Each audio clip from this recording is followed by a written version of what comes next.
నమస్తే, welcome to 6 TV. నేను రచన. మరి ఈ రోజు రెండు తెలుగు రాష్ట్రాల్లో ఉన్న వార్తాపత్రికలో ఉన్న అంశాల గురించి అయితే మాట్లాడుకుందాము. సో ముందుగా ఈనాలో చూసుకుందాము. ఈనాలో చూసుకున్నట్లయితే పట్నమా ఓటేయి. మరి ఈ రోజు ఓటింగ్ మున్సిపల్ ఎలక్షన్స్ కి సంబంధించిన ఓటింగ్ అయితే జరగబోతుంది. మరి 7 కార్పొరేషన్లు అలాగే 116 మున్సిపాలిటీలో నేడు పోలింగ్ అలాగే ఏర్పాట్లు కూడా అన్ని కూడా పూర్తయినట్టు కూడా మనకు తెలుస్తుంది. ఇక్కడ మనకు కనిపిస్తుంది. మరి నిన్ననే ప్రతి ఒక్కటి కూడా ఈ యొక్క ఎలక్షన్ కి సంబంధించి మున్సిపల్ ఎలక్షన్ కి సంబంధించి పోలింగ్ కి సంబంధించి ప్రతి ఒక్కటి కూడా ఏర్పాట్లు కూడా కంప్లీట్ చేయడం జరిగింది. మరి ఉదయం 7 నుంచి సాయంత్రం 5 వరకు ఓటింగ్ ప్రక్రియ అయితే కొనసాగిపోతుంది. మరి రీపోలింగ్ ఒకవేళ అవసరం అయితే మాత్రం రేపు నిర్వహణ ఉంటుందంటూ కూడా మనకు తెలియజేయడం జరిగింది. మరి మక్తల్ 6వ వార్డు ఎన్నిక అయితే వాయిదా పడినట్టు తెలుస్తుంది. మరి 13న లెక్కింపు, 16న మేయర్ చైర్పర్సన్ల ఎన్నిక ఉంటుందంటూ కూడా మనకు తెలియజేయడం జరిగింది. మరి ఈ రోజు ముఖ్యంగా చూసుకుంటే మున్సిపల్ ఎలక్షన్ కి పోలింగ్ కి సంబంధించి ఈ రోజు పోలింగ్ ఉంటుంది. అలాగే రీపోలింగ్ ఒకవేళ అవసరం అయితే రేపు ఉంటుంది. అలాగే నెక్స్ట్ మనకి 13న లెక్కింపు జరగబోతుంది. ఆ రోజు తెలుస్తుంది మనకి మున్సిపల్ ఎలక్షన్ కి సంబంధించి మరి ఏది కైవసం చేసుకుంది అత్యధికంగా అనేది కూడా మనకు ఆ రోజు వరకు అయితే ఖచ్చితంగా మనకు 13 తారీఖు వరకు అయితే ఖచ్చితంగా వేచి చూడాల్సిందే. కాబట్టి ఈ రోజు అయితే ఎంతో ఏర్పాట్లు కూడా కంప్లీట్ చేసినట్టు కూడా మనకు కనిపిస్తుంది. ఇది ఎక్కడో కాదు, కరీంనగర్ SRR కళాశాల ఆవరణలో పోలింగ్ సామాగ్రి సరి చూసుకుంటున్న ఉద్యోగులు. మరి ఉదయం 7 గంటల నుంచి అయితే ఈ పోలింగ్ అయితే స్టార్ట్ అయిపోతుంది. ఎక్కడ చూసినా కూడా ఈ రోజు పోలింగ్ దగ్గర ప్రతి ఒక్కరు కూడా ఓటు వినియోగించుకుంటారని కూడా చాలా మంది కూడా తెలియజేయడం జరిగింది. మరి చూడాలి మరి ఈ మున్సిపల్ ఎలక్షన్ కి సంబంధించి ఈ రోజు మరి ఏ విధంగా పోలింగ్ జరగబోతుంది అన్నది అయితే మనం ఖచ్చితంగా వేచి చూడాల్సిందే. మరి నెక్స్ట్ ఇక్కడ నాటి పరికరాలతో ఇప్పటికే ఫోన్ ట్యాపింగ్ చేస్తున్నారు. ఇక బారసపై మంత్రి పొంగులేటి ఆరోపణ చేశారు. ఇక వాటిని ఎక్కడ దాచారో విచారించి చర్యలు తీసుకుంటామంటూ కూడా పొంగులేటి శ్రీనివాస్ రెడ్డి అయితే వెల్లడించడం జరిగింది. ముఖ్యంగా బారస హయాంలో అక్రమంగా ఫోన్ ట్యాపింగ్ కు పాల్పడిన పార్టీ నాయకులు కానీ నాటి పరికరాలతో ఇప్పటికీ తమ ఫోన్లు ట్యాప్ చేస్తున్నారని రెవెన్యూ శాఖ మంత్రి పొంగులేటి శ్రీనివాస్ రెడ్డి ఆరోపించారు. ఇక ఈ అంశాన్ని ప్రభుత్వం తీవ్రంగా పరిగణిస్తుందన్నారు. ఆ పరికరాలు ఎవరింట్లో ఏ ఫామ్ హౌస్ లో దాచారు, ఎంతమంది ఫోన్లను అక్రమంగా వింటున్నారో విచారించి బాధలపై చట్టపరమైన చర్యలు తీసుకుంటామని స్పష్టం చేశారు. ఇక ఖమ్మంలో మంగళవారం ఆయన విలేకరులతో మాట్లాడారు. ఉద్యోగులు ఓటర్లు కాదా, పార్టీ కోసం ఓటేయాలి, వారిని అడగటం తప్పేంటని కూడా మంత్రి ప్రశ్నించారు. మరి ఉద్యోగులతో తాను జరిపిన ఫోన్ సంభాషణను ఖమ్మం బారస నాయకులు విడుదల చేయడంపై అది కాస్త ఇప్పుడు వివాదాస్పదంగా మారినట్టు కూడా మనకు తెలుస్తుంది. సో నెక్స్ట్ ఓకే, మొత్తం ఓటర్ల లిస్ట్ చూసుకుంటే మాత్రం మనము 52,17,413 ఉన్నారు. అందులో పురుషులు, మహిళలు అలాగే ఇతరులు చూసుకుంటే మాత్రం 638. పురుషులు చూసుకుంటే మాత్రం 25,49,750 మంది పురుషులు ఉన్నారు. మరి మహిళలు 26,67,25 మహిళలు ఉన్నారు. సో పురుషులు, మహిళలు అలాగే ఇతరులు కూడా అందరూ కూడా ఈ యొక్క ఓటు హక్కును వినియోగించుకుంటారు. సో ఇంతమంది అయితే ప్రస్తుతం మొత్తంగా టోటల్ ఓవరాల్ గా చూసుకుంటే 52,17,413. మరి పోలింగ్ కేంద్రాలకు సంబంధించి చూసుకుంటే మాత్రం 8,191. అలాగే ఎన్నికలు జరిగే డివిజన్లు, వార్డులు కలిపి చూసుకుంటే మాత్రం 2,981. అలాగే బరిలో ఉన్నవారు ప్రస్తుతం చూసుకుంటే 12,944. సో ఇది పురుషులు, మహిళలు అలాగే ఇతరులు. అలాగే ఎన్నికలు ఎక్కడ జరిగే డివిజన్ల, వార్డులు ఎంత ఉన్నాయి అనేది కూడా మనకు క్యాలిక్యులేట్ కూడా ఇవ్వడం జరిగింది. సో మెదక్లో అర్ధరాత్రి ఉద్రిక్తత, మరి డబ్బులు పంచుతున్నారని ఎమ్మెల్యే వాహనాలపై రాళ్ల దాడి, మరి బారస కార్యకర్తలపైకి దూసుకెళ్లిన వాహనాలు. మరి మెదక్లో అర్ధరాత్రి మరి ఆ మున్సిపల్ ఎలక్షన్ కి సంబంధించి డబ్బులు పంచుతున్నారంటూ కూడా తెలియడంతో మరి అక్కడికి ఎమ్మెల్యే వాహనంపై కూడా రాళ్ల దాడి కూడా జరిగినట్టు కూడా తెలుస్తుంది. మరి పటిష్ట బందోబస్తు, 1312 అత్యంత సామరస్యాత్మక బూతుల గుర్తింపు డీజీపీ శివధర్ రెడ్డి తెలిపారు. మరి 1302 మరి బూత్ల గుర్తింపు ఉన్నట్టు కూడా డీజీపీ శివధర్ రెడ్డి తెలియజేయడం జరిగింది.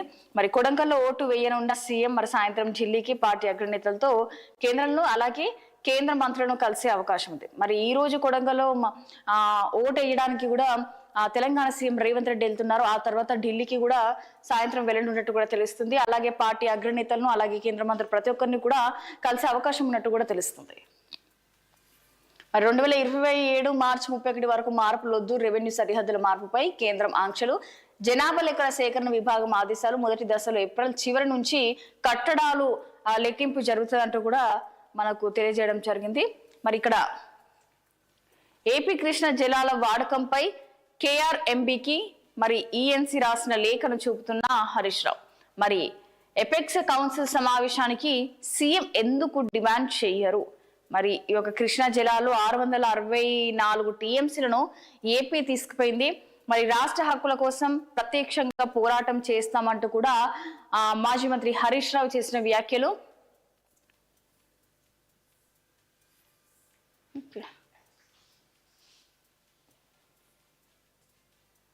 మున్సిపల్ ఎన్నికల కోసం సీఎం సొంత జిల్లాలో దౌర్జన్యాలు జరుగుతున్నాయంటూ కూడా లోక్సభలో మాట్లాడుతున్న మరి కిషన్ రెడ్డి. మరి లోక్సభలో ధ్వజం ఎత్తిన కేంద్ర మంత్రి కిషన్ రెడ్డి. మరి నారాయణపేట జిల్లా మక్తల్పట్నంలో భాజపా కౌన్సిలర్ అభ్యర్థి మహాదేవప్ప మృతి విషయాన్ని కేంద్ర మంత్రి కిషన్ రెడ్డి లోక్సభ దృష్టికి తీసుకెళ్లారు. మంగళవారం మధ్యాహ్నం ఆయన సభలో ఈ అంశంపై ప్రత్యేకంగా మాట్లాడారు. తెలంగాణలో జరుగుతున్న మున్సిపల్ ఎన్నికల్లో ముఖ్యమంత్రి రేవంత్ రెడ్డి సొంత జిల్లాలోనే అనేక దౌర్జన్యాలు చేస్తున్నారు. ముఖ్యమంత్రి సొంత జిల్లాలో దౌర్జన్యాలు, కిడ్నాప్లు, డబ్బులు పంపిణీ వంటి అక్రమాలకు పాల్పడుతున్నారు. దీన్ని సభ ఖచ్చితంగా ఖండించాలి అంటూ కూడా కిషన్ రెడ్డి తెలియజేయడం జరిగింది. మరి ప్రస్తుతం చూసుకుంటే మాత్రం అక్కడ ఈ యొక్క మహాదేవప్ప మృతి విషయాన్ని మాత్రం ఖచ్చితంగా దృష్టికి తీసుకెళ్లాలనే విధంగా కూడా లోక్సభలో కూడా తెలియజేయడం జరిగింది. సో నెక్స్ట్ చూసుకుంటే మక్తల్లో భాజపా వార్డ్ అభ్యర్థి ఆత్మహత్య, కాంగ్రెస్ బెదిరింపులే కారణమంటూ కమలం పార్టీ ఆరోపణ. ఇక పోలీసులు తప్పుదోవ పట్టిస్తున్నారని నిరసన. మంత్రి వాకిటి శ్రీహరి నియోజకవర్గంలో రాజకీయ దుమారం. తనకు సంబంధం లేదని స్పష్టం చేసిన అమాత్యుడు.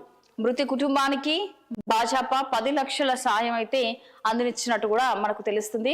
మరి మహాదేవప్ప మరి బీజేపీ బెదిరింపులే కారణం అంటూ కూడా కమలం పార్టీ ప్రస్తుతం అయితే ఆరోపణలు చేస్తుంది. మరి చూడాలి మరి ఇది ఏ విధంగా వెళ్తుందో. మరి అంటే నిజంగానే జరిగిందా, మరి కాంగ్రెస్ వల్లనే జరిగిందా అనేది కూడా ఖచ్చితంగా మనం వేచి చూడాల్సిందే. ఎందుకంటే కాంగ్రెస్ బెదిరింపుల వల్ల ఇలా జరిగింది అని కూడా తెలియజేయడం జరిగింది. అక్కడ చూసుకున్న లోక్సభలో కూడా కిషన్ రెడ్డి కూడా అదే అంటున్నారు.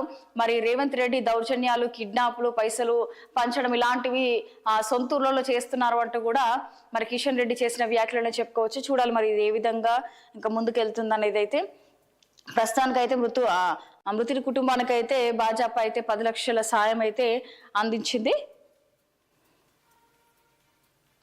స్పీకర్ పై అవిశ్వాసం, ఆయన తొలగింపునకు 118 మంది ఎంపీల నోటీసు. ఓం బిర్లా పక్షపాతంతో వ్యవహరిస్తున్నారని ఆరోపణ. చర్చ పూర్తయ్యే వరకు విధులకి దూరంగా సభాపతి ఇక నిబంధనల మేరకు చర్య తీసుకోవాలని అధికారులకు ఆదేశం ఇచ్చినట్టు కూడా మనకు తెలుస్తుంది. సో నెక్స్ట్ సాక్షి చూద్దాము.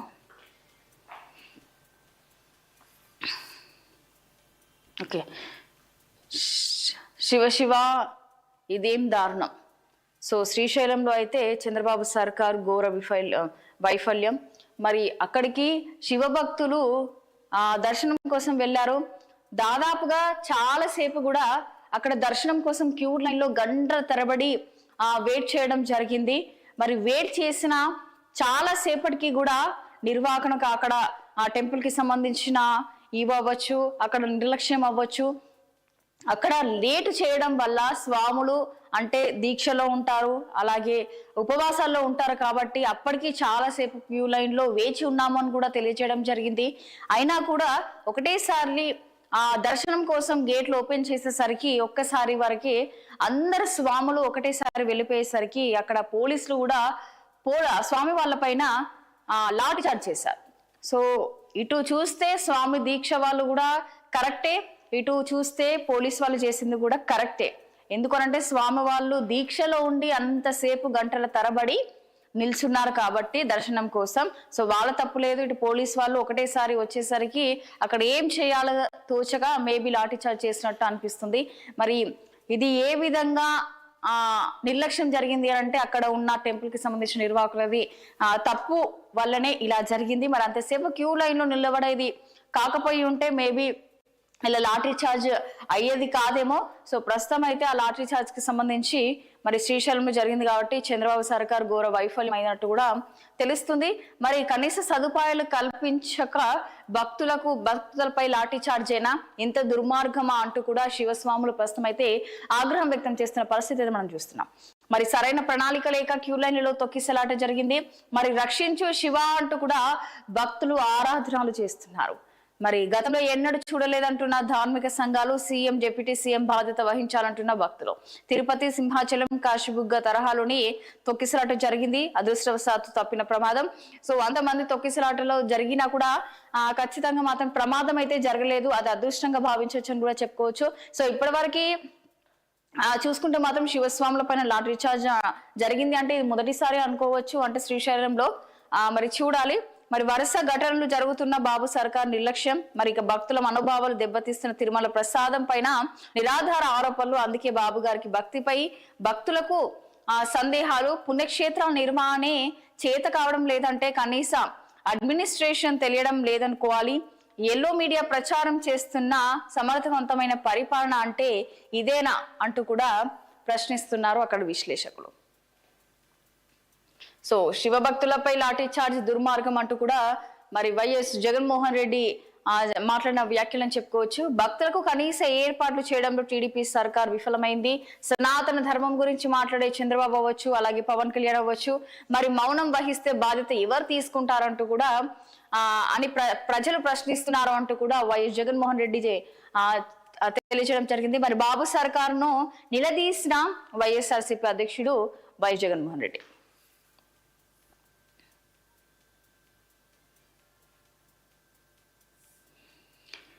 విజిలరీ పాలనలో కల్పిత గణాంకాలు.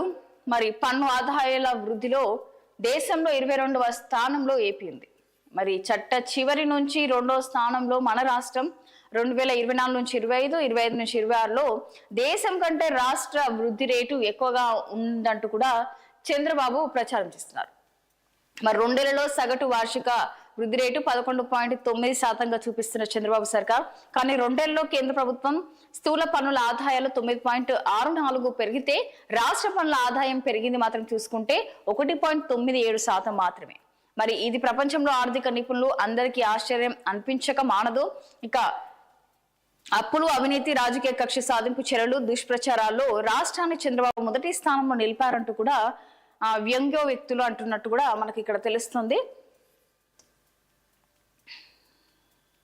ఓకే, చంద్రబాబు దేవుడితో ఆటల అంటూ కూడా మాజీ ఎంపీ ఉండవల్లి అరుణ్ కుమార్ మండిపడ్డారు. మరి తిరుమల శ్రీవారి లడ్డు విషయము చాలా రోజుల నుంచి ఒకటి రాజకీయాల్లో చర్చనీయాంశంగా మారిందని చెప్పుకోవచ్చు. సో దీనిపైన కూడా ఇంకా దీనికి ఒక ఫుల్ స్టాప్ పడే అవకాశం కూడా కనిపిస్తలేదు. ఎందుకంటే ఏదో విధంగా కూడా ప్రతి రోజు కూడా తిరుమల శ్రీవారి లడ్డు విషయంలో ఏదో ఒకటి సిట్ గానీ ప్రతి ఒక్కటి కూడా ముందుకు వెళ్తుంది, కానీ ఇంకా దానికి ఒక ఫుల్ స్టాప్ పడే అవకాశం కూడా కనిపిస్తలేదని అనుకోవచ్చు. సో ఇన్ని రోజుల పాటు దేవుడి తిరుమల లడ్డు వివాదం తీసుకురావడం అనేది అయితే నిజంగా కరెక్ట్ కాదనిపిస్తుంది. మరి తిరుమల శ్రీవారి లడ్డు విషయంలో దేవుడితోనే ఆటలాడుకుంటున్న ఘనత సీఎం చంద్రబాబు అని కూడా మాజీ ఎంపీ ఉండవల్లి అరుణ్ కుమార్ మండిపడ్డారు. దేవుడితో రాజకీయం చేయడం తగదని తప్పు పట్టారు. ఇక లడ్డుపై ప్రజల్లో భయం కలిగించే చేశారని కూడా ఇది దైవ ద్రోహమే అన్నారు. సో లడ్డు విషయంలో కూడా ఎన్ని రోజులు కొనసాగితే కూడా ప్రజల్లో కూడా ఒక భయం పుట్టుకొస్తుందని కూడా చెప్పుకోవచ్చు. ఎందుకంటే లడ్డు ఎంతో పవిత్రంగా భావించే మనము సో ఈ లడ్డులో ఇలా కల్తీ జరిగింది అని అంటే ప్రజల్లో ఒక భయం మొదలవుతుందని చెప్పుకోవచ్చు. ఆల్రెడీ ప్రజల్లో భయం అయితే మొదలైపోయింది. మరి ఇది ఎప్పటికీ స్టాప్ పడుతుందో అప్పుడే మరి ప్రజల్లో మరి ఇంకా దానిపై పవిత్రత ఎంతో పవిత్రత అనేది మనకు తెలుసు. తిరుపతికి సంబంధించి వెంకటేశ్వర స్వామి అవ్వచ్చు, అక్కడ ఉన్న ప్రసాదం అవ్వచ్చు, ఎంతో పవిత్రంగా భావించే హిందువులు ప్రతి ఒక్కరు కూడా హిందువులనే కాదు ప్రతి ఒక్కరు కూడా తిరుపతి దర్శనం చేసుకోవడానికి ఎన్నో ఆశలు పెట్టుకొని కూడా అక్కడికి వెళ్ళడం జరుగుతుంది. సామాన్యంగా అక్కడికి వెళ్ళము. సో ఎంతో అదృశ్యం చేసుకుంటే వెంకటేశ్వర స్వామి తిరుపతికి వెళ్తుంటాము. అక్కడ ఇలాంటి వివాదం జరగడం అనేది అయితే నిజంగా దురదృష్టకరం అని చెప్పుకోవచ్చు. సో ఈ లడ్డు కల్తీ విషయంలో కూడా ఇప్పటికే ప్రజలు కూడా భయపడే పరిస్థితి కూడా ఏర్పడిందని చెప్పుకోవచ్చు. చూడాలి మరి ఏ విధంగా ఎంతవరకు ముందుకెళ్తుంది అనేది అయితే. జంతువుల కొవ్వు కలిసిందని ప్రొఫెసర్ నాగేశ్వరరావుకు బెదిరింపులు. పంది కొవ్వు, ఆవు కొవ్వు, బాత్రూమ్ రసాయనాలు కలిసాయని ఎందుకు చెప్పడం లేదంటూ కూడా ఇక్కడ తెలియజేయడం జరిగింది. అవే కాకుండా మరికొన్ని దారుణమైనవి కలిసాయని చెప్పారంటూ దాదాపు 20 నుంచి 30 ఫోన్లు 3 రోజుల క్రితమే ఫిర్యాదు చేసినా పట్టించుకొని మంత్రి లోకేష్ అంటూ కూడా ప్రొఫెసర్ నాగేశ్వరరావుకు బెదిరింపులు వచ్చినట్టు కూడా మనకు తెలుస్తుంది.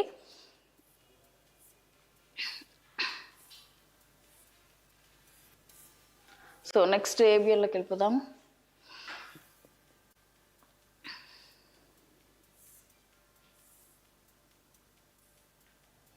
పోలీసులను బదనాం చేసే ప్రయత్నం, ఫోరెన్సిక్ సైన్స్ ల్యాబొరేటరీలో అగ్ని ప్రమాదం ఘటన నేపథ్యంలో నిరాధార ఆరోపణలు, 2015 నాటి ఏసీబీ కేసు ఫైల్ దగ్ధం అయ్యాయని కూడా అనటంకు సరికాదు. ఫోన్ ట్యాపింగ్ ఆధారాలు మా వద్దే ఉన్నాయి, సర్వేలోని డేటా రిట్రీవ్ కు యత్నాలు అంటూ కూడా డీజీపీ. తాయిలాలు సమర్పియామి. ఓకే, పురపాలక ఎన్నికల పంపకాలు పూర్తి. ఓటర్లకు చీర, సారీ, బరిణేలు, అలాగే క్వార్టర్ సీసాలు, నగదు. ఇక ఓటుకు సగటుగా 1000 నుంచి 2500 వరకు. మేయర్, చైర్మన్ అభ్యర్థులు అయితే 5000కు పైగా. ఇక పాష్ మైలారం అలాగే రంగారెడ్డిలో ఓటుకు 50,000. డబ్బులు పంపిణీ. మెదక్లో కాంగ్రెస్ అభ్యర్థి అడ్డగింత. అక్కడికి వచ్చిన ఎమ్మెల్యే రోహిత్ వాహనాలపై రాళ్ల దాడి జరిగింది. సో డబ్బులు పంచే టైంలో మరి అక్కడ ఎమ్మెల్యే రోహిత్ వాహనాలపై కూడా రాళ్ల దాడి, ఇంతకుముందు మనం దీని గురించి డిస్కస్ చేసుకున్నాము. మరి మొత్తం 116 మున్సిపాలిటీలు, 7 కార్పొరేషన్లు, 52 లక్షల మందికి పైగా ఓటర్లు, 2981 స్థానాలకు 12,944 మంది అభ్యర్థులు పోటీ చేస్తున్నట్టు కూడా మనకు తెలుస్తుంది. మరి 9 రోజుల్లో 961 కోట్లు మున్సిపల్ ఎన్నికలకు మద్యం కిక్కు. గత ఏడాది కంటే 31% ఎక్కువనే ఉంది. మరి శనివారం ఒక రోజే 205 కోట్ల అమ్మకాలు జరిగినట్టు కూడా తెలుస్తుంది. సో దీనికి ఎంత వాల్యూ ఉన్నదో మనం అర్థం చేసుకోవచ్చు. మక్తల్లో బీజేపీ కౌన్సిలర్ అభ్యర్థి మహాదేవప్ప బల్వర్ణం. సో ఇంతకుముందు మనకు దీని గురించి మాట్లాడుకున్నాము. సో దానిపైన కూడా రామచంద్రరావు కూడా మాట్లాడడం జరిగింది. చేసిన వ్యాఖ్యలు ఒకసారి చూద్దాం. మరి ఎన్నికల ప్రచారం చేసి ఇంటికి వచ్చి గదిలో చీరతో ఉరి వేసుకుని ఆత్మహత్య. కాంగ్రెస్ బెదిరింపులతోనే కుటుంబీకులు బాధ్యులపై చర్యలు తీసుకోవాలంటూ కూడా రామచంద్రరావు చేసిన వ్యాఖ్యలు. కేసీఆర్ ను తొక్కుతానన్నావు కదా, తొక్కి చూపించు అంటూ కూడా కేంద్రం అడ్డం రాకుండా నేను చూసుకుంటా. మరి హైకమాండ్ అనుమతి ఇవ్వలేదా? నీలో సత్తా లేదా?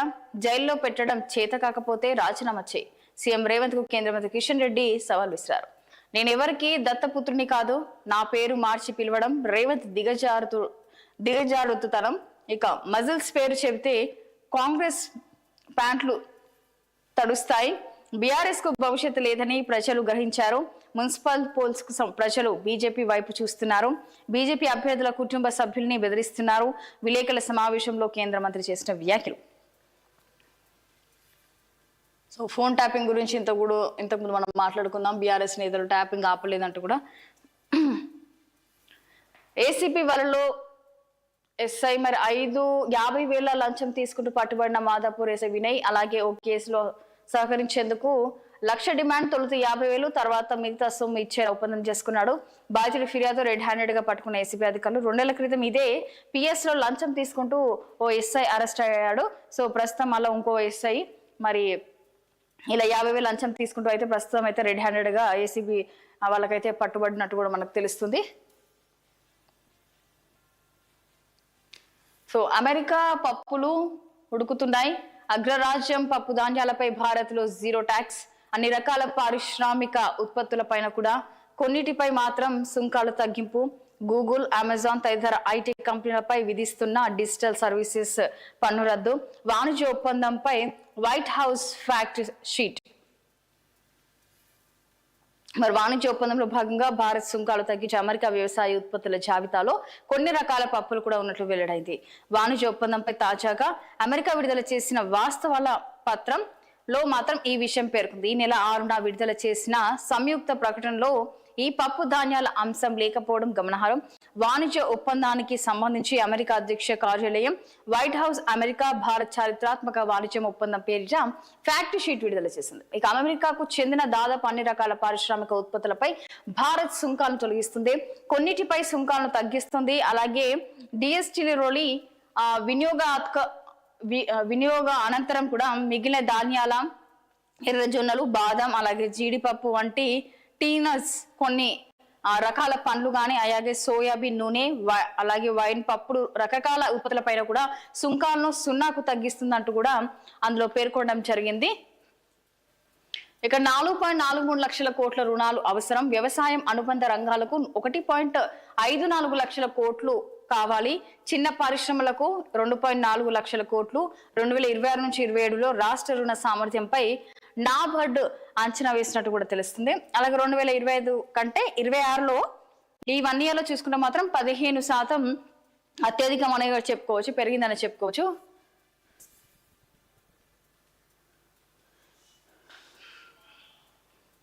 నోటీసులు ఇచ్చాక నిషేధిత ఏఐ కంటెంట్ ను తొలగించాల్సిందే. ఐటీ రూల్స్ చట్టానికి సవరణలు. నోటిఫికేషన్ 36 గంటల గడువును 3 గంటలకు తగ్గించిన కేంద్రం.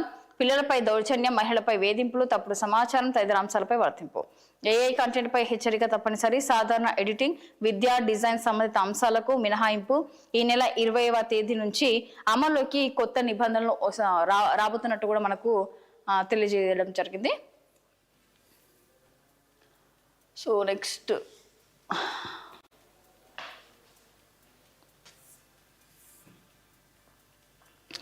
ప్రతి ఓటు కీలకమే.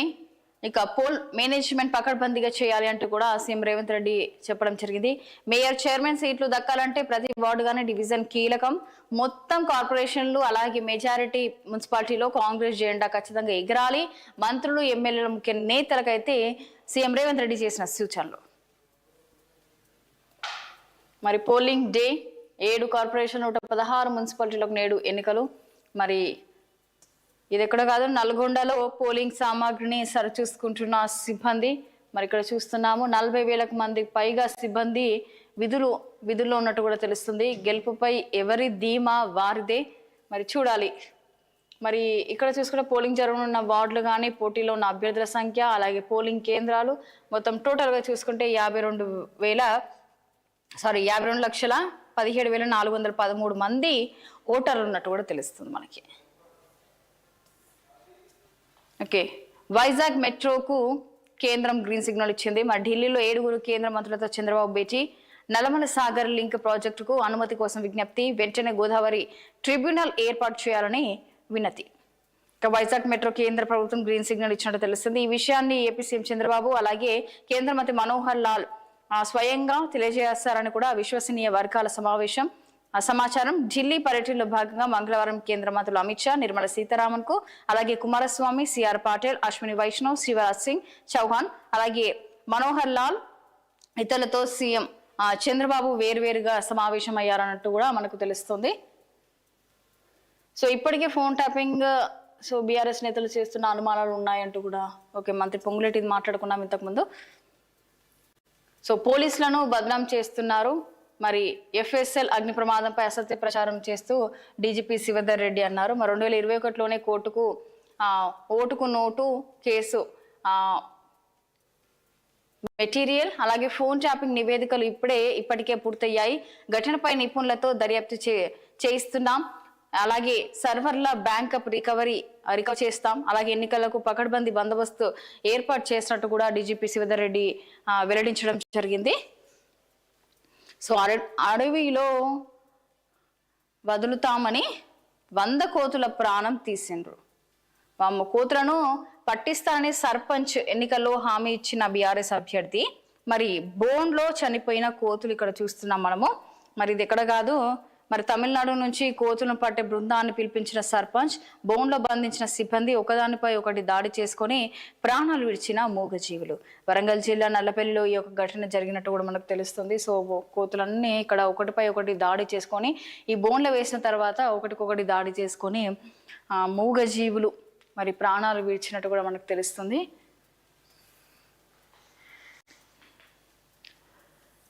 ఓకే, టెట్ రిజల్ట్స్ విడుదల. 1,00,000 మంది క్వాలిఫై. మరి పేపర్ 1లో 72%, పేపర్ 2లో 39.11% మంది ఉత్తీర్ణత. సోషల్ స్టడీస్లో 35.86%, మ్యాథ్స్ అండ్ సైన్స్లో 42.37% క్వాలిఫై అయ్యారు. గత ఏడాది కంటే పెరిగిన పాస్ పర్సెంటేజ్. అలాగే టెట్లో సత్తా చాటిన ఇన్ సర్వీస్ టీచర్లు. ఓకే. టెట్ ఫలితాల విడుదలలో గందరగోళం. అర్ధరాత్రి వెబ్సైట్లో ప్రత్యక్షం కాసేపటికే మాయం. అప్పటికే రిజల్ట్స్ చూసుకున్న వేలాది మంది అభ్యర్థులు. సో దిశలో చూద్దాం.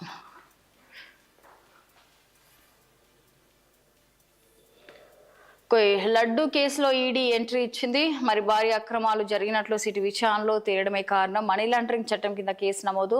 నిందితులకు త్వరలోనే నోటీసులు జారీ చేస్తామంటూ కూడా చెప్పారు. మరి పవన్ కళ్యాణ్ గొప్ప మనసు, మరో 2 అనాథ చిన్నారులని బాధ్యత స్వీకరణ, వారికి ప్రతి నెల 10,000 అందించాలని తన సిబ్బందికి ఆదేశం. తక్షణం ఇల్లు కట్టించి ఇవ్వాలని ఉత్తర్వులు. ఇప్పటికే పిఠాపురంలో 42 మంది అనాథ చిన్నారులకి తన జీతం మొత్తం ఇస్తున్న ఉప ముఖ్యమంత్రి. సో ఆర్థిక మంత్రి నిర్మలా సీతారామన్తో సీఎం చంద్రబాబు, కేంద్ర మంత్రులు రామ్మోహన్ నాయుడు, అలాగే పెమ్మసాని, అలాగే ఎంపీలు మరి అమరావతికి చట్టబద్ధతకు సంబంధించి కేంద్ర బడ్జెట్ 2వ దశ సమావేశంలో అయితే బిల్లు ప్రవేశపెట్టండి. మరి నిర్మలా సీతారామన్ అందరు కలిసి కూడా మాట్లాడడం జరిగింది. కేంద్ర హోంమంత్రి అమిత్ షాకు సీఎం చంద్రబాబు వినతి, అలాగే విశాఖ మెట్రోకు కేంద్రం గ్రీన్ సిగ్నల్. మరి ప్రతి ఒక్కరిని అమిత్ షా కానీ అలాగే నిర్మలా సీతారామన్ వాళ్ళందరినీ కూడా పిలిచి సపరేట్గా సమావేశం కూడా ఏర్పాటు చేయడం జరిగింది. అప్పుల ఊబిలో రైతన్న, దేశవ్యాప్తంగా 28 లక్షల కోట్ల రుణాలు, తెలంగాణలో 1.44 లక్షల కోట్లు, రాష్ట్రంలో సగటున సన్నకారు రైతుపై 1.50 లక్షలకు పైనే భారం. ఏపీలో అన్నదాతలకు 3 లక్షల కోట్లలోనూ, అలాగే పార్లమెంట్లో అధికారిక లెక్కలు వెల్లడించిన కేంద్రం. రుణాలకు ఆత్మహత్యలకు సంబంధం ఉందా అంటూ కూడా ఇక్కడ మనకు హెడ్లైన్ లాగా ఇవ్వడం జరిగింది. శైవ క్షేత్రాల్లో భక్తులకు పటిష్ట ఏర్పాట్లు. మహాశివరాత్రి నాడు విఐపీలతో పాటు సామాన్య భక్తులకు కూడా సమాన ప్రాధాన్యం ఇవ్వండి. మంత్రి ఆనం రామనారాయణ రెడ్డి మరి ఆదేశాలు ఇచ్చారు. శైవ క్షేత్రాల్లో భక్తుల రద్దీ, వసతులు, అలాగే ఏర్పాట్లపై అధికారులతో కూడా సమీక్ష నిర్వహించినట్టు కూడా తెలుస్తుంది. మరి ముఖ్యంగా మహాశివరాత్రికి సంబంధించి విఐపీలతో పాటు మా సామాన్య ప్రజలకు కూడా సమానంగా చూడండి అంటూ కూడా మనకి రామనారాయణ రెడ్డి కూడా ఆదేశాలు ఇవ్వడం జరిగింది. మరి శ్రీశైలం సహా వివిధ శైవక్షేత్రాల భక్తుల రద్దీ, వసతులు కన్నా ఏర్పాట్లపైన కూడా రాష్ట్ర దేవాదాయ శాఖ మంత్రి ఆనం రామనారాయణ రెడ్డి వీడియో కాన్ఫరెన్స్ ద్వారా సమీక్ష నిర్వహించారు. బ్రహ్మోత్సవాల సందర్భంగా శ్రీశైలం మల్లికార్జున స్వామి దేవస్థానం, శ్రీకాళహస్తి, అలాగే కోటప్పకొండ వంటి ప్రధాన ఆలయాలతో పాటు రాష్ట్ర వ్యాప్తంగా ఉన్న అన్ని ప్రధాన ఆలయాల్లో భక్తుల రద్దీ సౌకర్యాలపై మంత్రి ఆనం సమగ్రంగా రివ్యూ చేశారు. దేవాదాయ శాఖ అధికారులు, జిల్లా యంత్రాంగం తీసుకోవాల్సిన చర్యలు, కల్పించాల్సిన సౌకర్యాలపై వీడియో కాన్ఫరెన్స్ లో పలు సలహాలు అలాగే సూచనలు చేశారు. దేవాదాయ శాఖ, పోలీస్ శాఖ, జిల్లా కలెక్టర్లు పూర్తి సమన్వయంతో ప్రత్యేక శ్రద్ధ తీసుకుని ఏర్పాట్ల, వసతులపై నిరంతర పర్యవేక్షణ చేయాలని సూచించారు. భక్తులకు ఎలాంటి ఇబ్బంది కలగకుండా, ముఖ్యంగా దూర ప్రాంతాల నుంచి వచ్చే భక్తులకు త్వరితగతిన దర్శనం పూర్తయ్యేలా, వసతి సదుపాయాలు సకాలంలో లభించేలా కార్యాచరణ చేపట్టాలని కూడా మంత్రి ఆదేశించడం జరిగింది. సో మన మిత్రులకి మైక్రో ఇరిగేషన్ సేవలు, రైతులకు పారదర్శకంగా సేవలు అందించేందుకు ప్రారంభించాం. వ్యవసాయ శాఖ మంత్రి అచ్చెన్నాయుడు రైతులకు అవగాహన కల్పించాలంటూ కూడా అధికారులకు ఆదేశం ఇచ్చినట్టు కూడా మనకు తెలుస్తుంది. తిరుమలకు చేరిన బండ్ల గణేష్ పాదయాత్ర జనవరి 19న హైదరాబాద్ నుంచి ప్రారంభమైన బండ్ల గణేష్ మరి 23 రోజుల పాటు అయితే ఈ యొక్క పాదయాత్ర కొనసాగింది. మరి మొత్తం చూసుకుంటే 520 కిలోమీటర్ల వరకు అయితే నడక. మరి తిరుపతిలో స్వాగతం పలికిన ఎమ్మెల్సీ కంచర్ల శ్రీకాంత్, మరి అక్కడ ఈవో కూడా సన్మానించడం జరిగింది బండ్ల గణేష్ని. పాదయాత్ర ద్వారా 19 తారీఖు జనవరి మొదలైన పాదయాత్ర 23 రోజుల పాటు అయితే కొనసాగిందని చెప్పుకోవచ్చు. బైక్ పై మృతదేహం తరలింపు. బాపట్ల జిల్లా ఏరియా ఆసుపత్రిలో అందుబాటులో లేని మహా ప్రస్థానం వాహనం, ద్విచక్ర వాహనంపై డెడ్ బాడీ 13 కిలోమీటర్ల తరలింపు. సోషల్ మీడియాలో వీడియో వైరల్. అలాగే సమగ్ర విచారణకు ఆదేశించిన collector. So next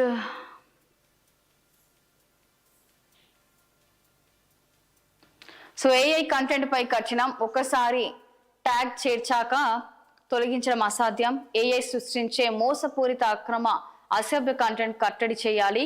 social media సంస్థలకు కేంద్రం ఆదేశాలు.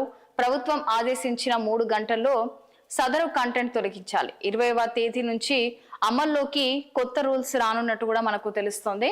మరి ఆ వీడియో ఫోటోలపై ఏఐ సృష్టి అనే లేబుల్ తప్పనిసరిగా ఉండాలంటూ కూడా మరి ఇవ్వడం జరిగింది. చూడాలి మరి. వాన్ పిక్ కు సుప్రీంకోర్టులో ఎదురుదెబ్బ. తెలంగాణ హైకోర్టు నిర్ణయంపై సుప్రీంకోర్టును ఆశ్రయించిన యాజమాన్యం హైకోర్టు ఉత్తర్వులో జోక్యం చేసుకోలేమన్న ధర్మాసనం. ఇక వాన్ పిక్ యాజమాన్యం పిటిషన్ డిస్మిస్.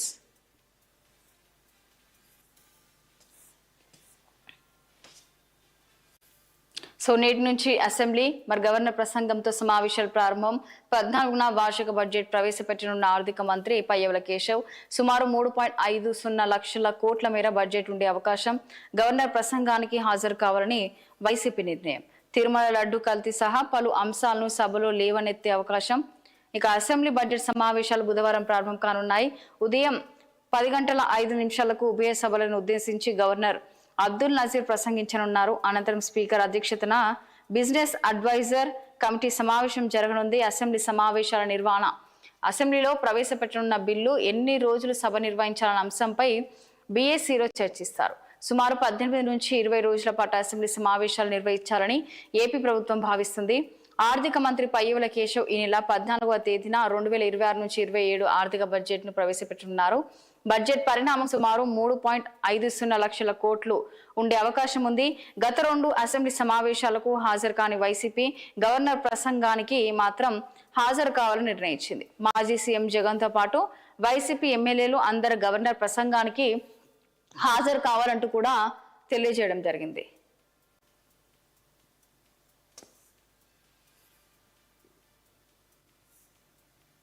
హైదరాబాద్ లోను వయసులో చిన్నవారైన కూడా యువతులతో రొమాంటిక్ బంధం మరి పరస్పర ఒప్పందం ఆధారంగా వ్యవహారాలు జాబితాలో బడా వ్యాపారవేత్తలు, కంపెనీల సీఈఓలు, అలాగే ఎండీలు.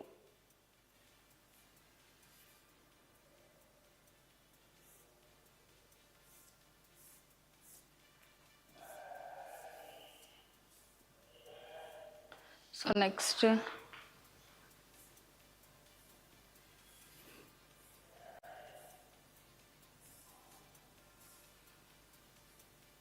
సో ఎమ్మెల్యే ఆదినారాయణ రెడ్డి వ్యాఖ్యలతో సంబంధం లేదు, ఆయన నుంచి వివరణ కోరుతాం. AP BJP chief Madhav clarity. కూటమి ప్రభుత్వం ఇంకా కమ్మగానే ఉందంటూ కూడా ఇటీవల జమ్మలమడుగు ఎమ్మెల్యే చేసిన వ్యాఖ్యలు.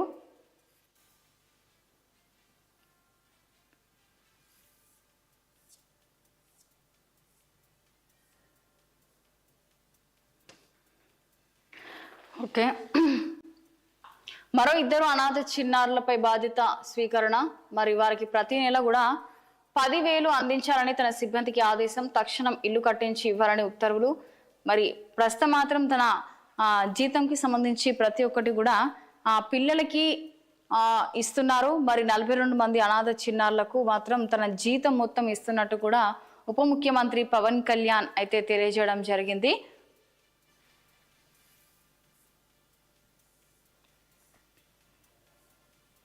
ఆంధ్రప్రదేశ్ రాజధాని అమరావతికి చట్టబద్ధత కల్పించాలని కేంద్ర హోం మంత్రి అమిత్ షాను ముఖ్యమంత్రి చంద్రబాబు నాయుడు కోరారు.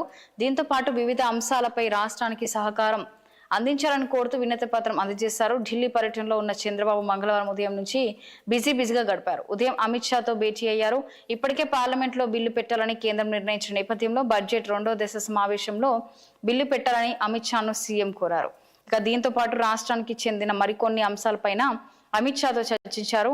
అనంతరం కేంద్ర మంత్రులు నిర్మలా సీతారామన్, అలాగే సిఆర్ పాటిల్, మనోహర్ లాల్, అలాగే అశ్విన్ వైష్ణవ్ తో సీఎం చంద్రబాబు భేటీ అయి ఏపీకి అభివృద్ధి కేటాయించిన నిధులు, ప్రాజెక్టులపై చర్చించారు.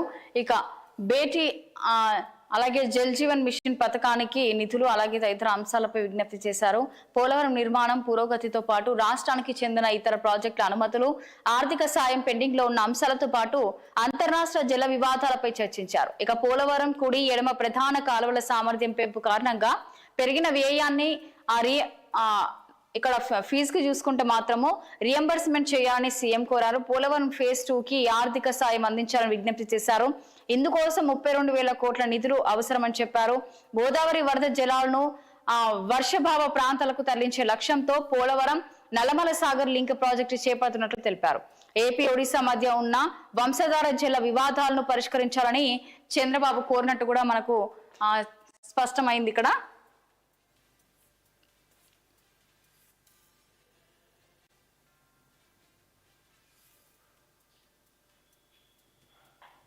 సో మహాశివరాత్రికి సంబంధించి కూడా ఇక్కడ మనకు ప్రతి ఒక్కటి ఏర్పాట్లు కానీ శివరాత్రికి సంబంధించి ప్రతి ఒక్కరు కూడా సమానమైన విధంగా కూడా మనకు ఆనం రామనారాయణ రెడ్డి అయితే ఆదేశాలు జారీ చేశారు. విఐపీలకు అవ్వచ్చు, అలాగే సామాన్యులకు కూడా ఒకటే ఏర్పాటు చేయాలి అన్ని విధంగా అన్ని దూరం నుంచి ప్రాంతాల నుంచి వచ్చే భక్తులకు కూడా ఎలాంటి అసౌకర్యాలు కలగకుండా కూడా అన్ని ఏర్పాట్లు చేయాలి. మహాశివరాత్రికి దూర ప్రాంతాల నుంచి వస్తారు కాబట్టి వాళ్ళకు కూడా ఎలాంటి ఇబ్బందులు లేకుండా చూడాలి అనే విధంగా కూడా మనకు రామనారాయణ రెడ్డి ఆదేశాలు జారీ చేశారు.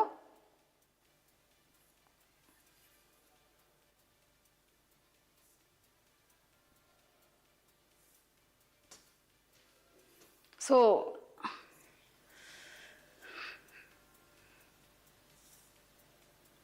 H1B వీసా రద్దుకు బిల్లు. మరి ఇక అమెరికన్ల ఉద్యోగాలు లాక్కుంటున్నారు. విదేశీ నిపుణులకు ప్రాధాన్య ఇవ్వమండి అంటూ కూడా అమెరికా ప్రయోజనాలకు విరుద్ధం H1B వీసాల జారీకి స్వస్తి పలకాలి.